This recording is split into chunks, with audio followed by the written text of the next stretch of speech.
biblical stories as codes for deciphering the reality of the world today. Part 4. The codes of the story of Exodus. The story of the Exodus from Egypt did actually occur historically. However, many codes and insights are also woven in it, which can shed light on the current state of humanity. Entering slavery as a code for falling for the principle of temptation. How was it that the Israelites, who were part of the upper class of the Egyptian society in the days of Joseph, became slaves? Jewish ancient writings answer this question with the following story. Pharaoh tempted the Israelites by telling them, "Please, let us join forces. Let us take bricks and build together." The Israelites were so excited and impressed by the personal example of Pharaoh that they hurried with all their might and vigor to join him.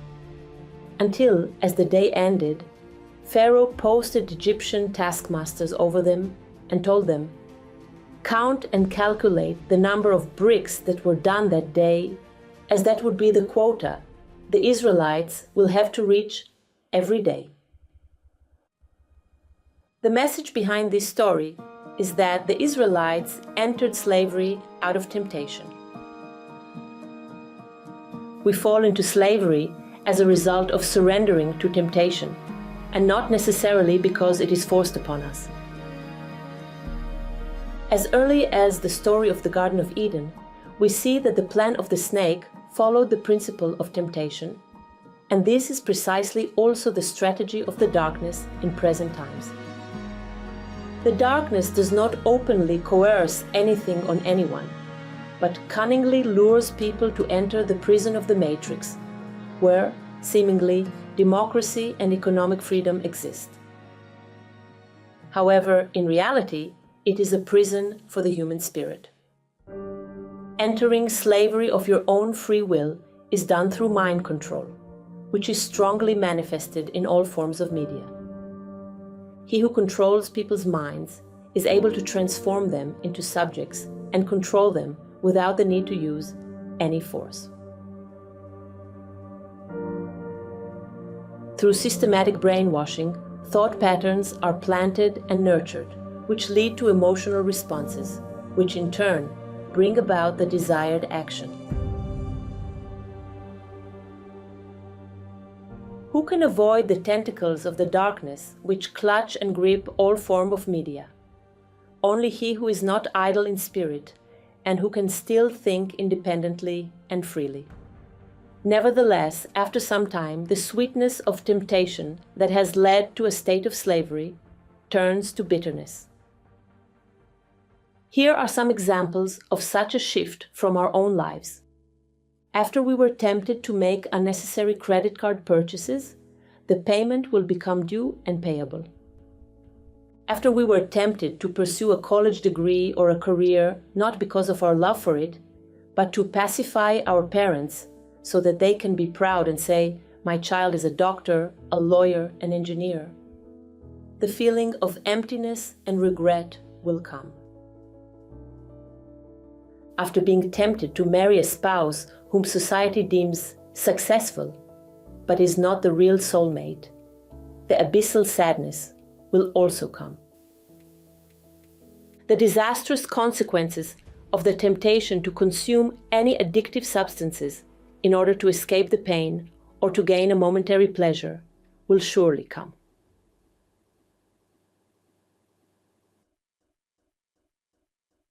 Egypt was a place that not only enslaved the body, but also imprisoned the spirit. And when the spirit is in bondage, it cries for help. And the children of Israel sighed by reason of the bondage, and they cried, and their cry came up unto God by reason of the bondage. Exodus 2:23. The light is merciful and abundant in grace. From the beginning of mankind to the end of times, the light has helped and will help the human spirit. When the request for help has been and will be true and genuine. And God heard their groaning. Exodus 2:24.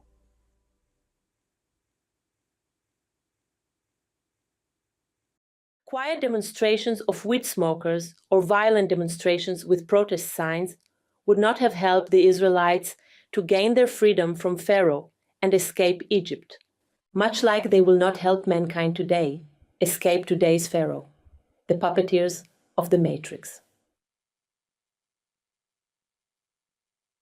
First, the Israelites had to understand that salvation would not come from any earthly source. Only then, when the suffering and the need are greatest, God's help is closer than ever. The help always comes through messengers who had shown and will show the right path toward salvation to those people who were and will be ready to listen and implement the instructions from the light that the messengers present. Moses was chosen to lead the Israelites as they changed their consciousness level from that of the slaves in Egypt to free people of the Promised Land. From the description of the life story of Moses as it is depicted in the Bible, it is clear that the light carefully prepared him for this role. A person's destiny is embodied and encrypted in his name. The name Moses in Hebrew means to draw out or rescue, which suggests that right from his birth, the light destined him for the role of the rescuer that draws the Israelites out of Egypt. Moses grew up in the house of the Pharaoh so that he had personal knowledge of the enemy he would have to confront later in life. After Moses left Egypt to live in Midian, he became a shepherd and spent many hours alone in the desert. It is quite possible that during such period he received additional training to prepare him to become the shepherd of God's flock and transform him from a shepherd to a seer. However, the veil was removed from Moses' eyes only when he encountered the burning bush, which is a code for the calling and preparation of a person to serve the light. It is a powerful and transformative event that takes place from within. The spark, which exists in the spirit of each called or chosen one, becomes a mighty flame which renders the person incapable of anything except to kneel and say, "Here I am." That is, I am taking my post to fulfill my calling. It is important to mention that he who is called to serve the light does not go out looking for his calling, nor chases after the fulfillment of his mission, but rather the calling or mission finds him at the right time. In other words, the human spirit is the one called for the mission, not one's ego, which pushes for it. The light will always seek and target men and women with certain qualities that will enable it to anchor in them, and through them spread its word. One such quality, humility, is highly sought after by the light, since a humble person, in essence, is an empty vessel for the light, standing ready to be filled. Whereas he who is arrogant maintains the glory all to himself and is full of himself, and thereby is unable to receive anything else. Humility also enables the spirit to become lighter and ascend upwards to higher spheres in order to draw enlightenments from them, which would often be difficult to express in words.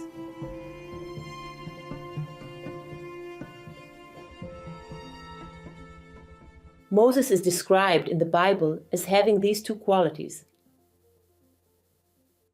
Now Moses was a very humble man, humbler than anyone else on the face of the earth. Numbers 12:3. I have never been eloquent, neither in the past nor since you have spoken to your servant. I am slow of speech and tongue. Exodus 4:10. However, at the preparation stage, Moses still did not view himself as a leader. Indeed, he immediately stepped up to the call from the light by saying, "Here I am." However, in the beginning, he doubted his ability to fulfill his grand double mission, not only to confront Pharaoh, but also to lead the whole of the Israelites out of Egypt. The answer he received from God was, "I will be with you." Exodus 3:12. This is a promise that the called one is not supposed to rely solely on his own strength, but that he needs only to open himself up and trust in the help and strength of the light so that he can fulfill his mission. However, Moses was still doubtful. Surprisingly, he did not doubt his ability to defeat Pharaoh, but his ability to gain the trust of the Israelites. Moses answered, "What if they do not believe me or listen to me and say, 'The Lord did not appear to you'?" Exodus 4:1. That is because it is easier to defeat the darkness than to make people understand that they can defeat the darkness. Changing consciousness is the hardest thing for people to do, and is an issue with which all of the prophets and messengers had to deal. For this reason, ancient writings deemed that it was easier to get the Israelites out of Egypt than to get the slave mentality out of the Israelites.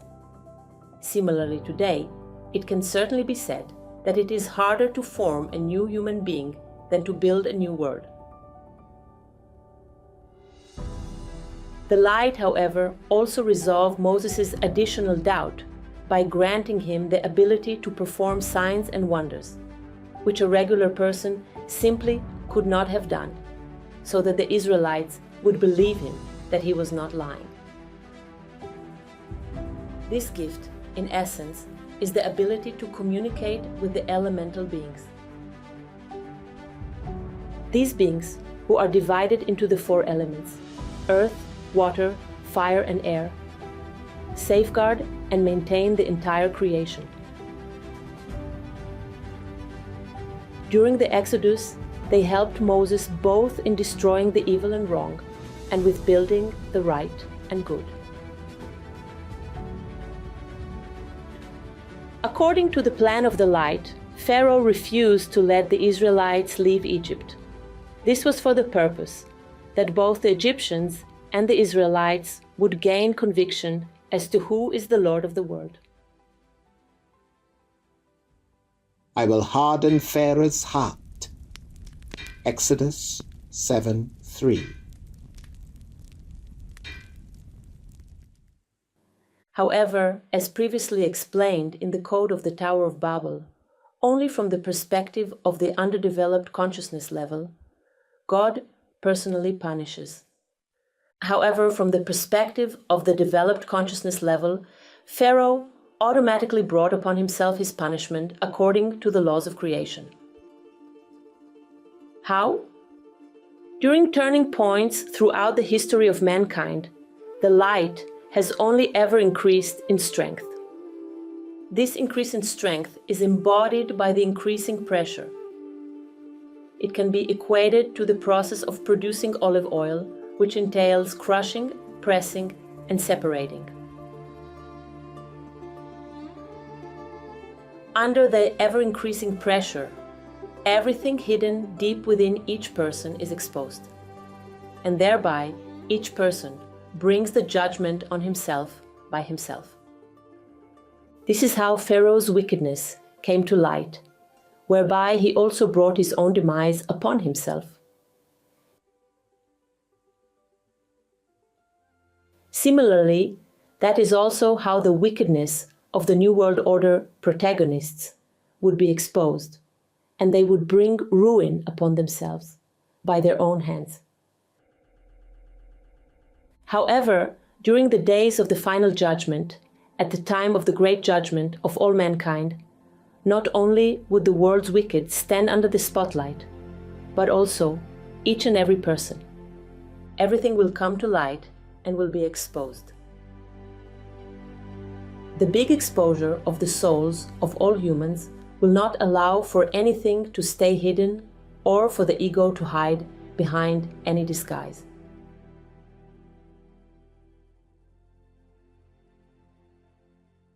And so it happened in the Exodus from Egypt that Pharaoh's inner world was exposed. He could have chosen to either align himself with the light or to be struck with plagues. Pharaoh's insistence to blindly pursue his own will, which clearly opposed the will of the light, is a code for the inherent stubbornness that lies in the human ego. We all have a choice to align ourselves joyfully with the will of the light, but most often we choose to listen to our own ego and be struck by plagues. Everyone knows what was Pharaoh's choice. His life ended by drowning because he commanded to drown the children of the Israelites. The law of cause and effect, the law of karma, never fails. The question is whether we, as humanity, would internalize the lesson and would stop choosing the torturous path of suffering, when the light always shows us a different way to master the necessary lessons on the journey to our spiritual maturity. The will of God is embodied in the laws of creation, also known as the laws of nature. Since these laws were set by the Creator, they are perfect. They work impeccably, faultlessly, and seamlessly, since perfection, by definition, requires absolute utter consistency, whereas anything that lacks strict consistency cannot be divine. Therefore, even the 10 plagues that afflicted Egypt were not unnatural phenomena, but rather they took place through the use of natural phenomena at the right moment and on a much larger scale than usual, in order to create the desired effect, which can be called a miracle. That is, a miracle is not an event that happens outside the laws of nature, but it develops extremely quickly or at the perfect timing by a person who was granted special power or through other means. For example, the meaning of the plague of blood is not that the water turned to actual blood, but rather that the water transformed to resemble the color of blood. This phenomenon of red-hued water can sometimes occur in the Nile due to red algae bloom, which contains a toxin that can be harmful and therefore renders the water undrinkable. As well, the plague of frogs is also a possibly natural phenomenon in Egypt. Each year, as the flooding water of the Nile recedes, the number of frogs surges greatly. Similarly, the parting of the Red Sea took place in accordance with the laws of nature. It is a common phenomenon that during the tide, the water of the Red Sea seeps through the sand underground, and suddenly the water begins to rise and gush forth from the sand that was previously dry. During a very short period, the sand would become wet and muddy, and as the water continues to rise, a layer of water would cover the sand until finally the entire area would be covered by water. This is what happened once to Napoleon I, who was touring the area and walked through the land with no difficulty one direction. However, when he came back, he found that the same path was underwater and dangerous to cross. Similarly, the same happened to tourists at present time, who had to be rescued by boat due to high waters from the very place they walked through on foot just hours earlier. The opposite happens during low tide in the Red Sea. The water that covers the sand seeps down until it disappears, and the place that hours before was covered with water suddenly appears as dry land. Thus, All the miracles that happened during the exodus from Egypt not only did not contradict the laws of nature, which are one and the same with the laws of creation, but in fact, these laws were used by the elemental beings. Though, let's not get too far ahead. After Pharaoh and Egypt were stricken by the plagues, the Israelites were finally able to be set free from slavery and escape Egypt. However, according to ancient interpretations of the Hebrew text, only 1 in 5, 1 in 50, or 1 in 500 chose to take up this tremendous opportunity. Percentage-wise, it means that only between 0.2% to 20% chose to leave Egypt. These percentages repeat themselves throughout the history of mankind, and especially during current times. Everyone can feel the looming trouble and impending doom that led to a growing distress. Many understand that they are slaves to the system, but few dare to go against the systems of the matrix, and even fewer are able to present an alternative. It seems that despite what many think, it is not an easy feat to be free.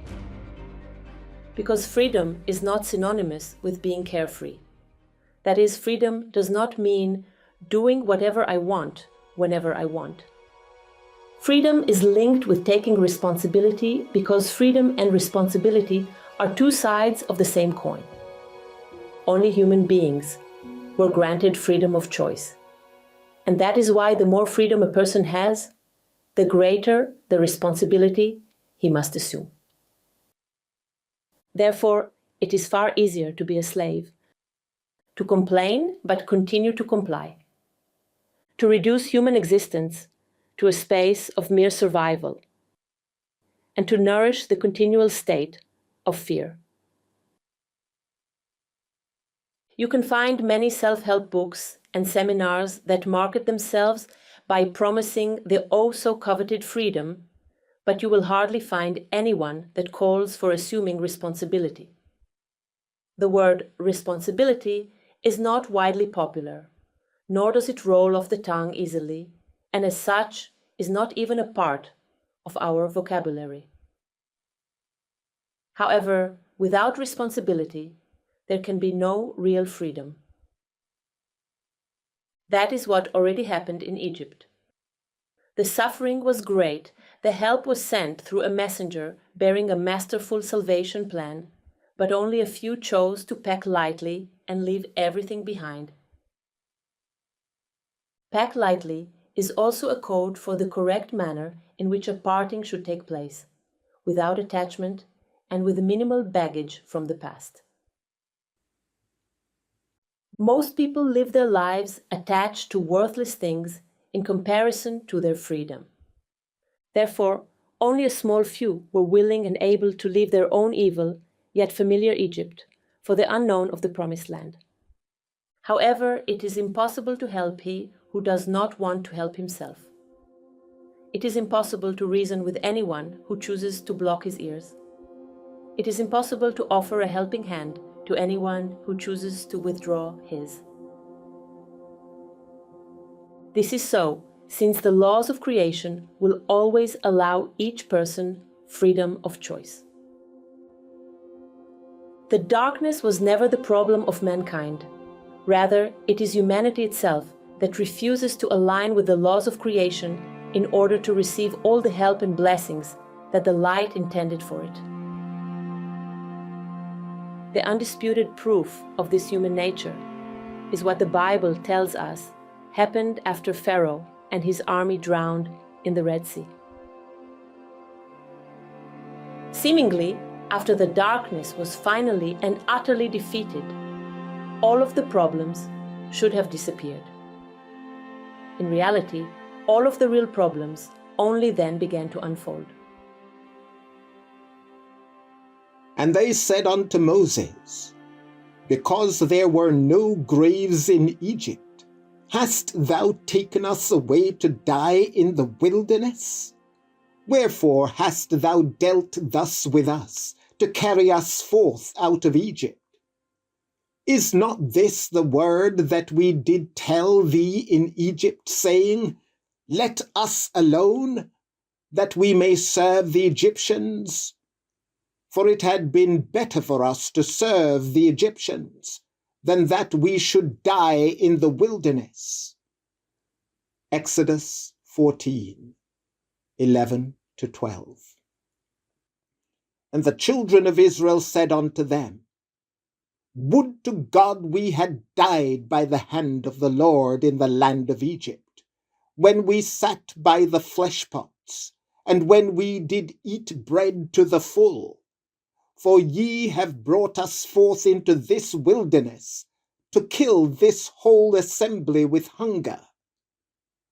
Exodus 16:3. What became of it? Non-stop complaints despite all the miracles and wonders. Horrific ungratefulness toward Moses, who sacrificed his entire life to fulfill the high mission of leading the Israelites from slavery to freedom. And worst of all, the continual doubt and distrust in the Creator. A prime example was the golden calf. Supposedly, the Israelites could have gotten to the Promised Land quickly and easily. In reality, it took 40 years of wandering in the desert because the light understood that until the consciousness level of the slaves changes, there is no point of discussing becoming free people in the Promised Land. The first plan of the light was to reach the Promised Land straight away. The second plan stretched across 40 years. The desert is the place where the Israelites were mentored to inwardly transform themselves from a state of slavery to a state of freedom, since only free people can pass through the gates of the Promised Land and build it. The journey through a desert is also a code for a place where transformation takes place. Moreover, not all the Israelites were able to survive and cross the desert. The Bible tells us that some of the people who walked through the desert died because they were unwilling to change themselves from within.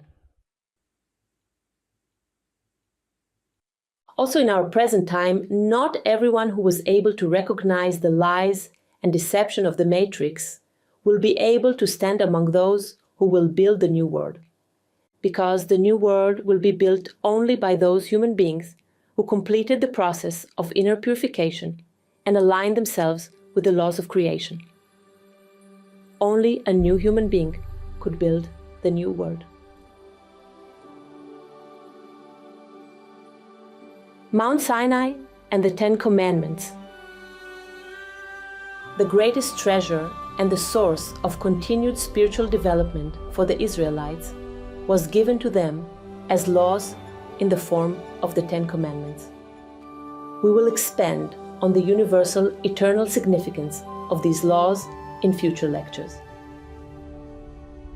The happening on Mount Sinai was not only a historical account, but also a code for the way the light sends us messages.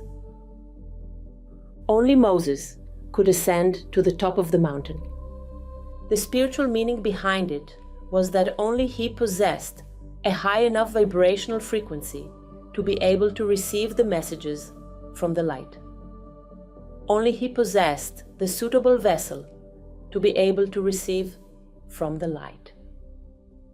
The rest of the people were ordered to stay at the bottom of the mountain and strictly warned to keep away and off the mountain.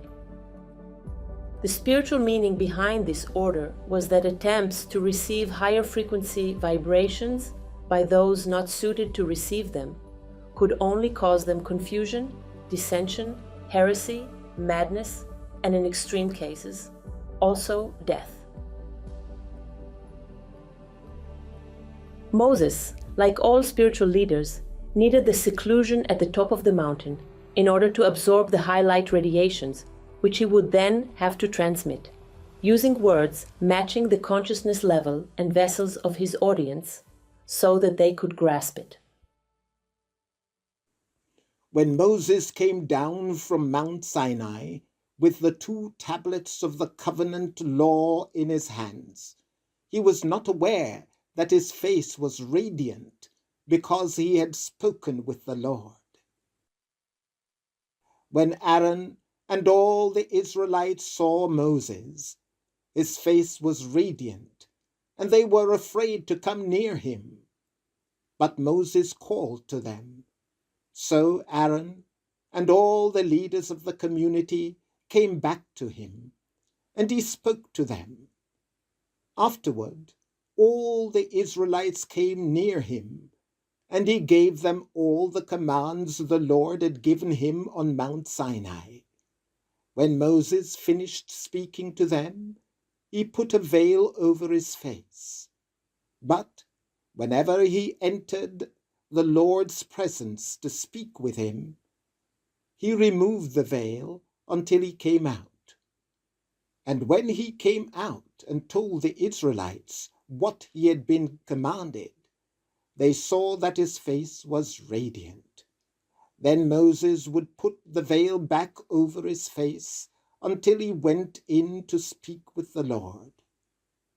Exodus 24, 29 to 35. In Hebrew, the word for radiation and the word for horn stem from the same root. That is the reason why Moses was depicted in European art as having horns, whereas in fact the Bible described the aura that radiated from his face and testified to the unique closeness to God with which he was blessed. Most people are not privileged to experience such closeness, and therefore intuitively they are in awe of a person with such an aura. They would also not be able to understand his messages unless he veils his face. The veil is the code name for the ability to bridge the instructions from the light so that people could understand them. Every spiritual leader needs this ability in order to convey the messages from the light in accordance with the different consciousness levels of the people in the earthly material world. Though, when Moses ascended back to the top of the mountain, to the domain of the light, where eternal joy exists, he could remove the veil and receive from the plentiful of the light.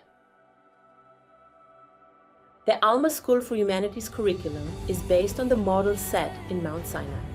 It bridges to every person, wherever he or she may be, the ultimate high knowledge that was given to humanity at the time of the days of the final judgment, the time during which we are all meant to reach the peak of our development as human spirits.